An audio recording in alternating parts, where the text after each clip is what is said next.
Good day, everyone. Welcome to our presentation titled That Sugar Film, The Journey to the Good Life or Eudaimonia. Before the magsugod, let's set the tone first. This discussion isn't just about sugar lang or kaun-kaun lang, but about something deeper.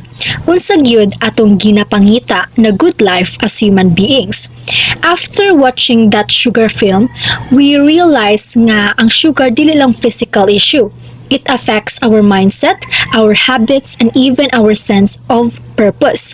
And kung sige tag overly sweet lifestyle, both literally and figuratively, sometimes we lose direction sa tinuod na makapahati sa atong life. So, sa among presentation today, we'll explore three main things. One, unsa ang overproduction o overconsumption of sugar. 2. Nganong makaprevent siya sa eudaimonia or flourishing life. And 3. Unsaon pag-journey together industries and consumers towards a healthier, more meaningful, and more intentional life.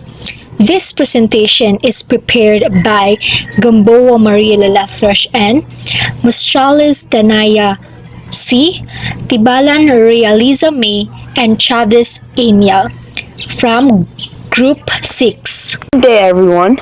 Today we are analyzing the documentary That Sugar Film directed by Damon Gimio.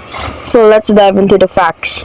Filmmaker Damon Gimio undertook a 60-day experiment consuming the average Australian sugar intake, around 40 teaspoons a day.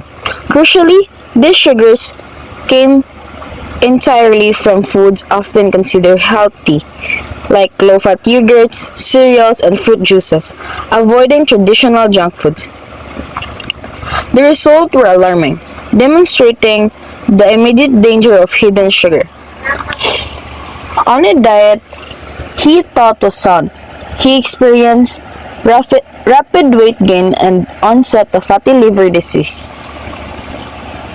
On the mental side, he suffered severe mood swings, lethargy, and energy crashes.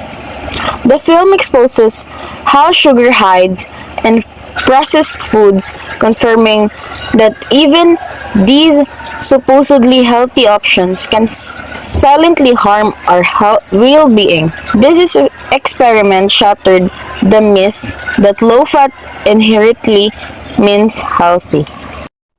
For this part, we will talk about overproduction and overconsumption of sugar and unsa epekto ani sa society ug sa atong health. So first, let's look at the sugar industry reality. Today, companies are producing sugar in massive amounts kay taas kayo ang demand and barato ra sad ilang cost.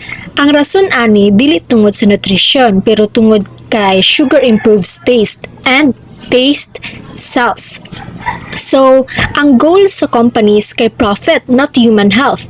Another problem is advertising. Ang marketing karon kay very powerful. They make sugary food appear harmless or sometimes pagani good for you, especially kanang low-fat, healthy, energy booster, pero in reality, daghan kaayo nag-hidden sugar ana. Effects of overconsumption. Because of this, people end up eating sugar unconsciously. Almost every meal, every snack, every drink, bisan dili nato tinuyuan. Makakonsume ta og sugar because it's hidden in common foods like sauces, breads, yogurt, juices, and snacks. This leads to physical diseases like obesity, diabetes, o heart disease.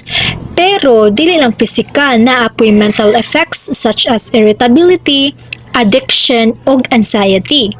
Society becomes dependent on short-term pleasure instead of meaningful satisfaction. Kung unsa tong dali ra nga kalipay maore atong gina-follow. And the warning here is this cycle traps humans in temporary happiness, which is the opposite of eudaimonia. Dili ta ka grow, dili ta ka reflect kay controlled ta sa atong cravings ug instant pleasure. Now, let's go to the right part, sugar and the loss of eudaimonia. Eudaimonia is Aristotle's concept of the good life, meaning a life with purpose, balance, virtue, discipline, and true well-being. Dili lang ni happiness but long-term fulfillment. Pero, unsaon man pag-achieve ani if sige ta og overconsumed sugar? First, sugar disrupts self-control and moderation. Two key virtues sa good life. If controlled ka sa cravings, lisod kaayo mag-practice og discipline. Second, sugar causes mental fog and emotional imbalance. Makalimot ta, dali ta mapikon, and maglisod ta og reflect or make wise decisions. Without clarity, ang growth and maturity mas mahimong challenging. Third, it encourages consumerism and instant gratification. Instead of contentment o balance, permita mangita og something sweet to feel good for 5 minutes. Fourth, it weakens both the body and the mind, which are the foundation of living well. Dili ta makapursue sa atuang goals if sige tagkapoy, irritable, or sick. Finally, when our choices are ruled by cravings, we lose control over our own happiness. Instead of us controlling our life, cravings control us. Instead of choosing what is good for our future, we choose what feels good for one moment. That is why sugar overconsumption pulls us away from eudaimonia, the good, meaningful life. So overall, the problem is not sugar alone, but the overproduction, the marketing, and the mindless overconsumption. If we don't become aware, sugar can control our habits, behavior, and even our idea of happiness. That's why understanding this issue is important if we want to move toward a healthy and flourishing life. Let's proceed on scientific and psychological effects of sugar. Scientific effects of sugar. There are two types of effects. It causes fatty liver, hormonal imbalance, and heart disease. The second one is spike blood sugar, quick energy, and sudden crash and fatigue. Next one is psychological effects of sugar. It triggers dopamine, pleasure hormone like drugs, lead to addiction, mood swing, poor focus, and anxiety. Reduce discipline and mindfulness, key to achieving eudaimonia. The role and responsibility of industries. Many food industries manipulate marketing to normalize high sugar diets. Labels often hide real sugar content behind names like fructose, glucosyrup, or natural sweetener. Economic gain is prioritized over public health, and these are needed regulation, stricter food labeling laws and sugar taxes, limit marketing sugary foods to children, and encourage healthier product reformulation, and lastly, promote public awareness campaigns. Industries must help society achieve eudaimonia, not destroy it for profit. Be critical and informed. Check ingredients and avoid processed foods. Practice moderation and discipline, essential for achieving inner balance. Support local, natural, and whole foods instead of sugary convenient snacks. Educate others about sugar's hidden dangers. Focus on health, mindfulness, and self-awareness, the true path to good life.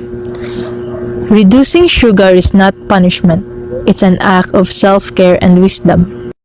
So now, we're in conclusion and reflection.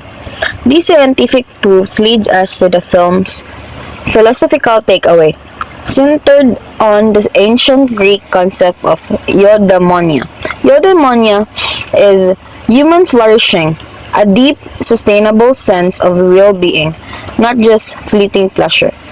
The slide argues that the overconsumption of sugar prevents eudaimonia because sugar gives us pleasure, but it steals long-term happiness, energy, and health. We trade our capacity to truly flourish for a quick, sweet burst. The reflection emphasizes that shared responsibility. The industry overproduces the sugar, but we, the consumers, choose whether or not to pursue the path to the good life. We have the agency to change. The final quote drives the entire lesson home. The good life isn't found in sweetness that fades. It's in balance, awareness, and care for one's body and mind. Living well means living wisely, not just sweetly. That's all. Thank you.